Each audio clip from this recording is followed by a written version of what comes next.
Thanks for bringing the sun out today. Appreciate you guys.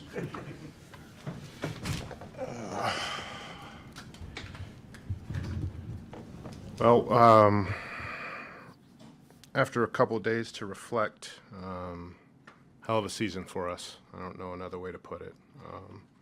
Surprising, gratifying. I guess it creates different expectations going into next year for us. You can see that both ways, positively and negatively, right? But I think it's way more positives. I think our guys are really excited, not only about what we achieved, but looking forward to getting better. And then how can we take a step the next season? JB and I have been having exit interviews with our guys and hearing a lot of positives about how much they've enjoyed the season, from a lot of people how it was the best year of their career from an enjoyment standpoint and level of competition, and obviously what we were able to, the amount of success that we had. So I think what we set out to do from an environmental and a cultural standpoint, we were able to do, which is great, especially in year one. A lot of times that takes time, and look, I know culture is a word that's used a lot, and it's not something that's built. You have to sustain it, and so we know we're in a good place with it, but we have to continue to work and strive to keep it where it is and make it even better. But what JB and what our players did, what our performance staff did to keep these guys healthy, was great. It was a lot of fun. Was incredible in ways, and nobody expected, except for a lot of the players, to have the success that we had. So now we're gonna debrief with these guys and start gathering up internally after some time and understand how we can get better going into the summer and obviously next season. Trajan, I talked to you a few weeks ago, and you talked about just the surrealness of it. Now that we're a few days past the playoffs, sort of what stands out most about last season that allowed this to maybe speed up and click faster than what you expected? If there's 2 or 3 things that come to mind. I think the biggest thing when you ask me that question is the guys buying into their third coach in 3 years, buying into the system that JB taught them from day one, the defensive side of the ball, the unselfishness on the offensive side of the ball, playing with force, competing every night and doing it together, and the approach of kind of having each other's back, regardless if you're playing or you're not playing, next man up mentality, but also every day come in the facility and work with a joy, with the game of basketball and with one another. And I think we were able to do that for the full season. I think our guys coming together, buying into that philosophy, was the reason why a big reason why we were able to have the success we had. You talked about taking that next step. Is there any conflict between trying to take that next step to 50 wins or whatever, and taking the conflict between that and building a roster that can have sustained success for several years and eventually get to a championship level? In other words, is there a danger in overreaching this summer maybe? I think for us as I've always said, stay patient. I'm not going to change in that regard. We're going to listen to calls. We're going to see opportunities. We're always going to look at avenues to get better that we think make sense for us to improve. And then at the end of the day, with everything that's presented to us and the options that we have to make the right decision for sustainable success. That's one thing that we want to have here and I think we have a group of guys that we can do that with. At what level? Right now we don't know. But a big thing for this summer is going to be developing the guys that we have, the young guys that we have that are, 19 to 22, 23 years old, and have them continue to grow. If those guys take steps, we get better. And I think that's what we're focused on. And again, putting people with those guys that can make them better. I thought it was a pretty good formula this year. So we'll look at everything out there. We looked at everything at trade deadline, and we made the decision we did to bring in Dennis and Lindy. We'll look at a lot of the stuff similarly, not only within our own roster internally, but what's out there and available, free agency market and also through trade. Trajan, last year, I think this was around the time you were just interviewing for the job or in the process of taking a job here. During the interview process, you had a specific message to Tom, where you thought the roster was, where you thought the next step was. Based on the success that you've had this year, how does your message change when you and Tom sit down and talk about the next steps forward? Yeah, Tom's been paramount in terms of his support for myself, for the coaching staff, and for the players. He checks in regularly, and we all feel it and we all appreciate it, because without him we wouldn't, have that. He gives us an incredible access to resources. There's never a no. We don't do things frivolously, but we do them with intentionality. That's important to me. It's important to us. But he's here to support us in whatever way that we need. So going into last year, we had a lot of different discussions in terms of last draft free agency season about the options we were going to look at and how that was going to impact our roster and how that would set us up for different optionality at the trade deadline, which obviously changed completely with our first half of the season success. But we'll have similar dialogues in the offseason with him. Probably go out there pretty soon to just debrief about the season itself, but also where we're looking at going for the summer.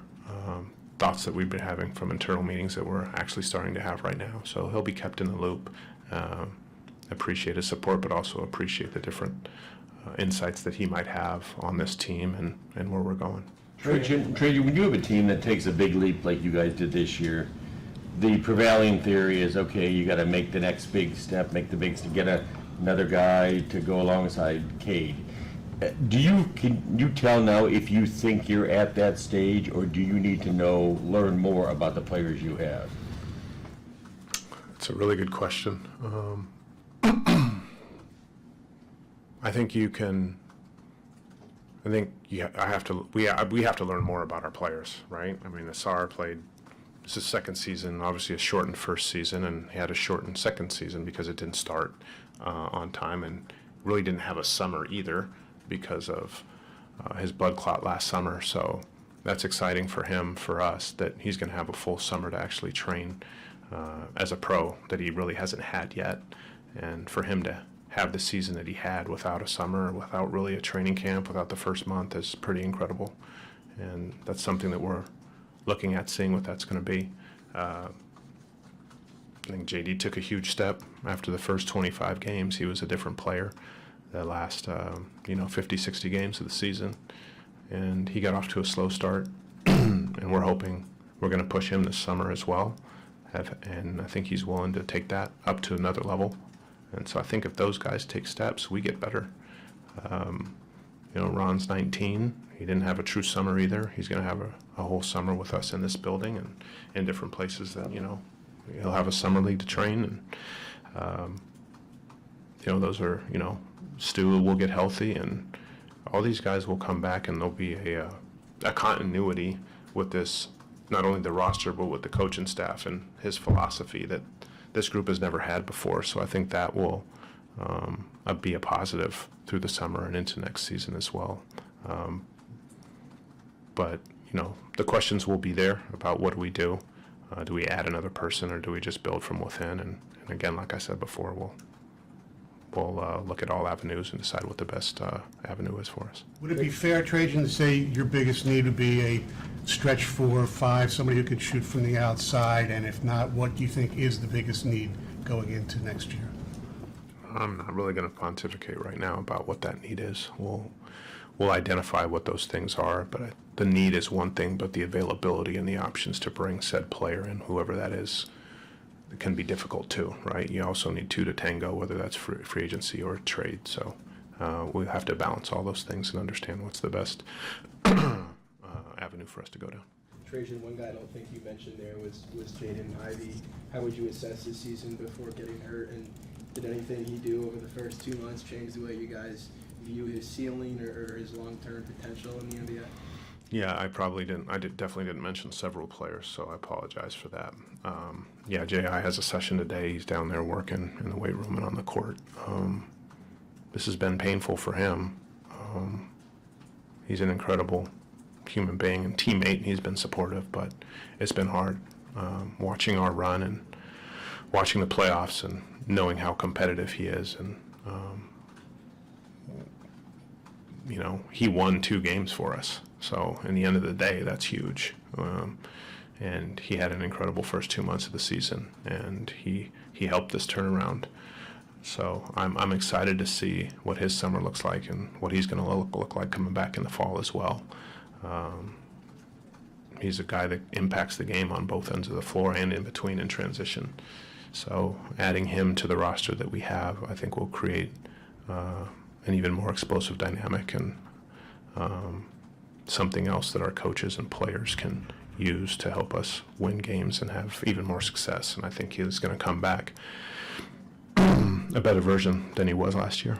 Seeing him up close for 2 months for the first time, was there anything about Say it again. Seeing him up close for 2 months for the first time, was there anything about his game that stood out to you that maybe you didn't appreciate or know fully from afar, just things that impressed you about him watching him up close? His everyday approach to the game, I think, is something that if you're not within these walls, you just don't know. Very passionate, very competitive. He's one of our hardest workers. His ability to shoot the ball was better than I thought coming in. His ability to guard, I think, took a step from his previous 2 seasons to last year. His willingness to get up and impact the ball handler. Those things were, you can feel them when you're watching the game. I think the guys he was guarding, you could feel on the floor. Gets to loose balls quickly, gets a lot of deflections. Obviously can be a secondary scorer and primary at times. So I think he took a huge step this past season. But I just think his overall competitive nature and professional approach were things that I didn't understand when I first got here. Trajan, what do you think? Sorry, Larry. Bro, you're good. Speaking of steps, with Cade, what are the next few steps? And the couple of things you'd like to see him work on? Yeah, he had an incredible year.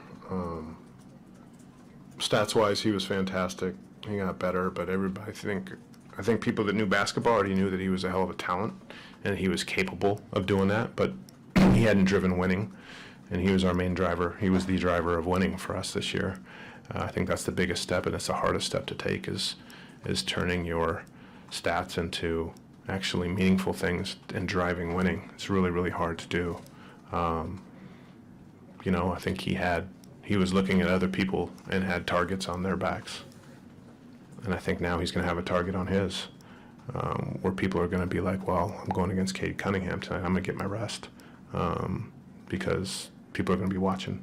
And I can make a name for myself, and I can really impact, you know, my stature in the game if I have a really good game against the Pistons and Cade. And I don't think that really started happening until probably game 60 or 70, where people started looking at us and him in that manner. And I think it's going to start from jump next year.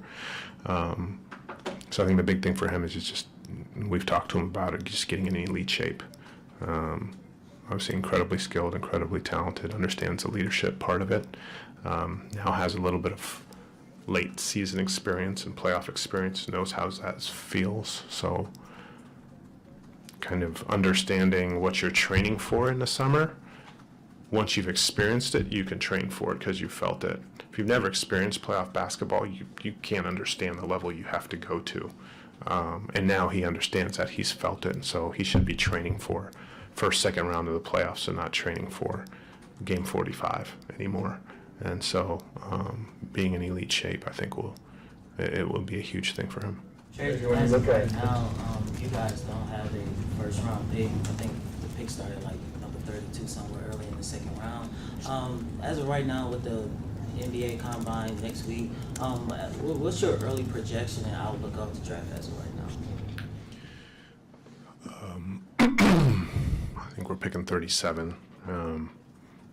You know, the interesting thing is, and I don't know how much will be true to this, but it looks like with all the money that's being thrown around in NIL, you're having a lot less players put their name in. You're having pretty good players pull their name out, and you might have even more pull their name out if these things start and get the NIL packages get up $3 to $4 to $5 to $6 million. These guys aren't going to put their name in to be the 25th pick or even the 18th pick. They're going to go back to school and hope to be a lottery pick next year. So, with that pool of players decreasing, kind of can decrease the odds of the level of player that we get at 37 just through pure mathematics. But you know, I can't tell you that there's a specific thing we're looking at doing in the draft. We'll, again, understand the landscape of it and see if we can move up if there's a player that we really like, but then we have to look at how much that cost is to the kind of player that we think we're going to get. And we'll weigh all these things as we get information in Chicago and start doing our draft prep going forward towards the draft in June. You're looking at potentially adding a significant impact player, call it what you want. Would you say it'd be more likely that that would happen in a trade than in free agency? Can you repeat the question? So let's say you're looking at adding a significant player, all-star caliber or all-star player. Would you say that's probably more likely to happen in a trade or in free agency?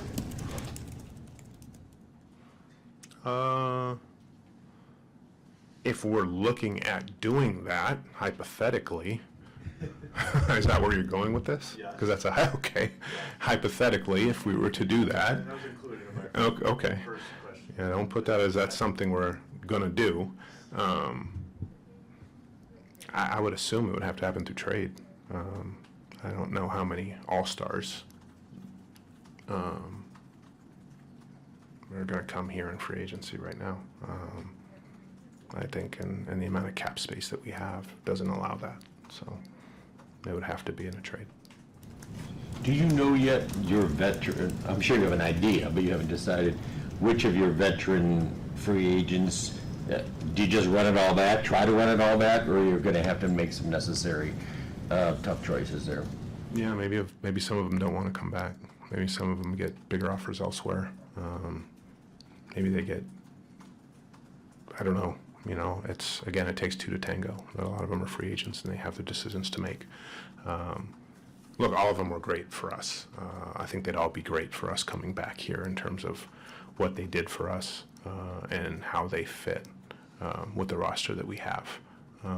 So I can't give you an answer which ones because again, it takes both sides to come together on a deal. And I don't know what that is right now. They're going to have their vision of what that's going to be, and we'll have ours. Trajan, there was a lot of anticipation, for the playoffs, first time in, since 2019. Talk about, the fans' reception, having the NBA or Pistons legends that came and showed up at LCA. Just your general perception of it. Yeah, I was speechless, to be honest with you. I've been in playoff atmospheres and a lot of places. I've been the finals with the Spurs and Miami 2 different times. I'd seen, first round playoffs in Brooklyn and seen in different environments in New Orleans and Phoenix. This was obviously Madison Square Garden. I think our fans were better than the fans in Madison Square Garden. Nothing against that. Obviously that's the Mecca and they're tremendous, but our fans were unreal. The way that they brought it, the sound that they had, the passion for our group, especially in the playoffs and actually, second half of the season and into the playoffs. But what we saw in the playoffs was special. I think our players felt it, our organization felt it. It was really cool and appreciate everything that the fans and the city brought to this team, and our players did feel it, and I think it's going to give them a lot of fuel this summer to get back to the place where the fans are bringing it like that, and LCA is rocking. So, thank you to all of them because they were very, very special on this run. Trajan, you said you had a schedule tournament this year is positive and can be negative maybe too, just changing expectations. What do you mean specifically with the negative? Is it more pressure? Is it more outside pressure? Is it... No disrespect, but I wouldn't have got that question last year. Right? Adding an all-star to the roster, that wasn't a question. That wasn't even a real question at trade deadline, right? So it definitely creates different discussions and maybe expectations of what they might do and what they could possibly do, right? And so, we're going to stick to our guns, and we're going to make the decision that we feel is right for this team going forward. Again, we'll explore all avenues. We'll look into fits for our team, figure out, can we do some things to make us better? Is there a big play that makes sense for us? Again, like I said, we did that at trade deadline. We're not going to ever put out there what we're doing and let people know what we're thinking. But we are exploring all avenues. We're thinking about it. We're thinking about how it impacts our short-term success and our long-term success as well. Our ability to have sustained success, which is very important to us. And so that's what I mean by, all of a sudden, there's all these things that are out there, and how do we internally as a group stay focused and not let our attention waver to maybe something that sounds good, but maybe not be good for sustainable success going forward. You might have just answered that. I was about to ask, with expectation, when you guys go on this run and the whole city is lit, and now they want more and more and more, and it doesn't necessarily happen more and more. Ideally, does most of your growth come from within your roster? In other words, you wouldn't have to give up assets to go get somebody else. And I know you still have to explore all that, but is that the ideal scenario? Yeah, I think, look, if if our team was 31, 33, 34, and 30, and we went on this run, it's different than 23, 22, 21, 19, because those guys can grow. Those guys are on their upward trajectory in terms of their career and their development, and they were able to make this run, whereas if you have guys that are outside their prime on the other, they're not going to be able to get better. The most they can do is sustain, and they're probably going the other way. And so I think that would be a little bit more daunting. How do we, what do we do to keep this going, right? There would have to be things where you probably do have to make a lot of changes to get better, to keep that going externally. But when you have guys that are going to be better next year, that should be better next year. Expectation is for those players to be better next year than they were this year. You can look at getting better and development and the team next year through a different lens with a core group of this age than you would an older age, if that makes sense. Absolutely. At the trade deadline, you talked about how you felt you kind of owed it to them to further their desire to make the playoffs and add to the group and not subtract from the group. Will you put the same priority on continuity and honoring that chemistry over the offseason, or is it tough to kind of balance that? Yeah, I think it's different because you're gonna have a whole summer to figure out. Once that group is put together, you have a couple months and you have a training camp, and that group can gel through those months. Whereas in a trade deadline, you're bringing new players in and you don't have time. Like, you don't have practice time. You have literally one practice before the first game. I don't know how many live practices we had in the second half of the season. So you're basically learning this player on the fly and putting him into your team. I think that's a different dynamic than in the summer. But the continuity piece is big. I do think, in my time with San Antonio, that was huge for those teams, is having that continuity. Where you can go from one season to another, regardless of how you ended, but know that on day one, the next day, you're going. There's not a whole lot of explanation of philosophy. There's not an explanation of expectations every day, what the culture, what the environment is going to be. And when you have continuity, you can just go. You get off to quicker starts in terms of practice time, because the practice time in this league is so minimal. When you're able to start with continuity, you can start taking steps of getting better faster. Trajan, you've got two guys who are extension eligible in Ivey and Jaden. Obviously still a little bit early, but is there any expectation or hope as far as how those talks will go, or is that still TBD? Yeah, it's TBD right now. I'm sure some kind of talks will be had at some point in the summer, but I have a long time to make that decision. Trajan, the players have referenced how much they look forward to coming in here every day. You've referenced the joy in the building. I don't know if that was the case at times last year. Just how did you and JB establish that this year? It felt like obviously a big piece of this team's culture. How did you insert that joy in this building? I think showing support of our players, both as not only as basketball players but also as people off the floor.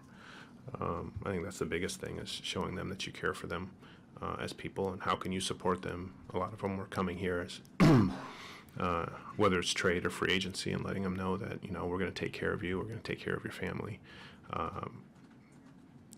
and so you can focus on the main thing, which is playing basketball. And I think once guys understand that there is that high level of care, they're willing to really focus and give more, coming in here every day knowing that they're going to be taken care of.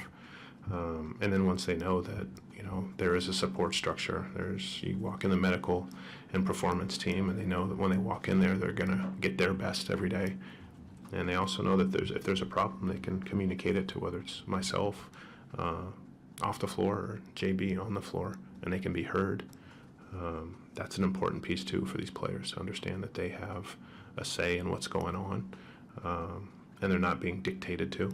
I think, and then of course there's a level of energy and that's on the floor of teaching every day, right? You're teaching the group, but you're also teaching them individually. And there's a development piece, regardless if you're playing or you're not. When you come in here every day, you're going to get better, and we're going to do things intentionally for every player to get better. Whether that's on the floor, in the weight room, there's going to be a plan put in place, and it's not going to be a plan that's cookie cutter, you know, you five have this, you five have, no, it's going to be individualized for every player. And we're trying to create resources where whatever these guys need from a developmental or rehab or a recovery standpoint, they have. And so they know that at the end of the day that we're putting things here where these guys can become the best versions of themselves, and hopefully at some point reach their potential. And I think these guys feel that. We got time for one more. I think you know, as you sit here right now, who your leading scorer is going to be next year, Cade Cunningham. Do you, in your mind right now, have any idea who would be your second leading scorer? Nope. I think that's a good thing. It'll be that guy you get in the trade. Or for you? Fair. All right, thanks, everybody. I don't, and I'm excited to see who that'll be. All right. Thanks, guys.